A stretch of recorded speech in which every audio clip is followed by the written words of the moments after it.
Anywhere you go, give it on. Anywhere you say, anywhere.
Bapak ngadepin masalah apapun itu, seberat apapun, pasti selalu santai.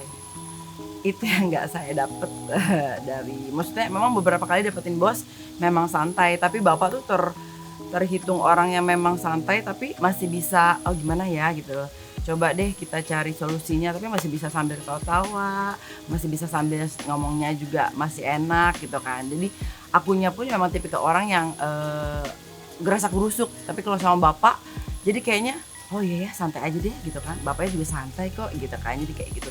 Itu sih yang aku suka sama beliau, orangnya memang bisa menenangkan situasi dalam hal sesulit apapun. Kalau buat saya itu waktu pertama ketemu tuh dia nggak kayak bos, tapi kayak anak tongkrongan gitu. Ya karena sosok figurnya itu sebagai Pak D, saya menganggapnya itu Pak D yang tongkrongan banget lah gitu.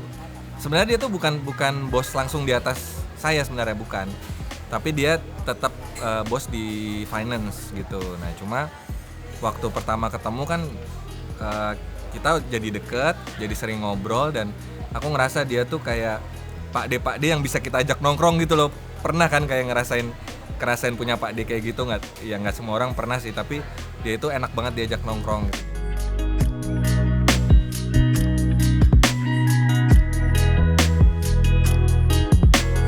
Dan dia suka banget batu cincin. Saya baru ketemu orang yang menyesuaikan warna batu cincin dengan pakaiannya gitu. Jadi kalau misalnya dia pakai hari ini outfitnya hijau gitu, batu cincinnya harus hijau. Tahu hari ini feelingnya lagi pengen biru, batu cincinnya harus biru gitu. Jadi dan itu Pak Agus ceritanya ya bukan cerita serius banget gitu, cerita lucu-lucuan juga gitu. Lu tahu nggak sih? Ini nih batu cincin gue nih nyesuaiinnya sama baju gue nih, tuh lihat gitu, kayak seru gitu loh ngomongnya. Jadi kita bisa nongkrong sama dia itu dari serius sampai ketawa-ketawa sampai lucu sedih, balik serius lagi, lucu sedih gitu aja terus. Bisa nongkrongnya panjang karena sambil ngerokok kan Bapak.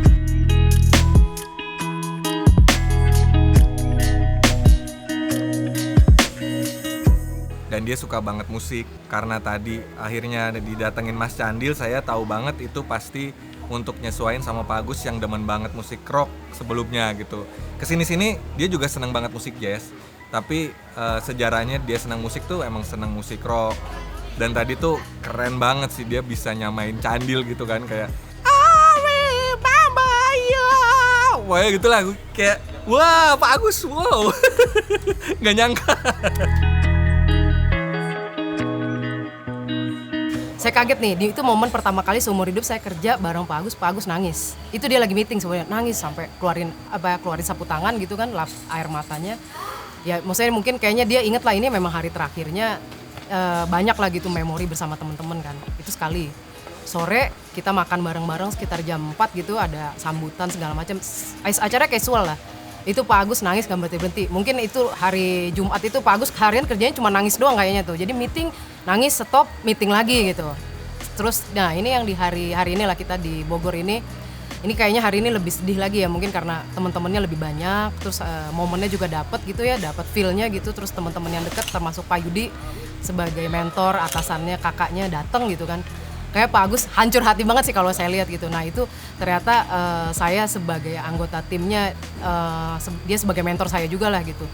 Walaupun dia cukup strong, kita lihatnya dia cukup tough gitu ya. Oh ternyata ya di balik atasan atau kita sebutnya dia mentor yang cukup kuat, ya tetap aja hatinya tuh hancur juga lah kalau dapat momen yang ini. Dia merasa dia pernah bilang sih, wah gue nggak nyangka nih ternyata orang-orang sesayang inilah sama gue gitu. Ini mungkin buat saya incredible moment, mungkin nggak pernah lihat lagi. Even para VP yang ada itu kemarin ngomong, ini kalau pakai bahasa Jawa mereka bilang ini badan keker-keker, ternyata bisa nangis juga gitu, bahasanya gitu lah kalau di bahasa Indonesiain. Nah itu buat saya sangat berkesan karena kita memang semua tuh, baik dari saya melihat Pak Agus dari atasan, bawahan, lateral gitu, eksternal, internal itu dicintai gitu. Jadi nggak heran ketika momen acara ini yang nangis bukan Pak Agus. Jadi pada saat Jumat itu hampir semuanya nangis. Yang cowok nangis, bapak-bapak nangis, ibu-ibu biasalah nangis. Ini bapak-bapak pun nangis semuanya. Sangat hormat banget sama beliau karena di samping dia punya sifatnya yang memang wise banget, sama memang ngomong banget, jadi kayak berasa bukan kayak bos maaf gitu kan. Jadi lebih kayak temen aja sih sama bapak. Karena bapak tipikal orang yang ngerangkul gitu kan, terus nggak pernah beda-bedain orang dan lebih yang ayo makan bareng, ayo pergi bareng kayak gitu. Maksudnya itu nggak aku dapetin di siapapun ya Mbak. Jadi menurut aku so far sih 4 tahun sama bapak, kesannya keren lah punya bos kayak beliau. Sangat disayangkan hari terakhir Bapak gitu kan di PHE, tapi kita cukup bangga Pak, cukup senang gitu kan. Terlebih lagi saya gitu kan Pak ya, kita tahu lah Pak hubungan kita atau Bapak saya anggap bukan hanya sebagai atasan atau leader, tapi juga sebagai sosok seorang ayah bagi saya maupun sebagai seorang Pak D atau kawan. Itu yang saya membekas untuk saya untuk Bapak. Gitu. Bapak itu orangnya supel, contoh leader yang bertanggung jawab, amanah seperti itu Pak. Yang terakhir nih Pak buat Bapak, sebagai slogan Bapak nih yang tadi yang ada di baju kita, enjoy you new journey Pak. Oke, sehat selalu ya Pak. Amin. Ya, jadi buat kami semuanya Pak Agus tuh udah leader yang top lah. Kita nggak seperti yang Pak Hari tadi mungkin sampein, susah mencari leader lagi seperti Pak Agus. Buat Pak Agus sehat selalu lah, sukses pokoknya. Aku cuma berdoanya semoga bapak sehat-sehat sama keluarga, sama ibu, sama anak-anak gitu kan. Dan kita masih menjalin hubungan yang baik, keep in touch antara pekerjaan atau mungkin 2 pekerjaan gitu kan. Itu aja sih, sama semoga nanti pengganti bapak jauh sama baiknya kayak bapak. Amin. Pokoknya sukses terus lah Pak.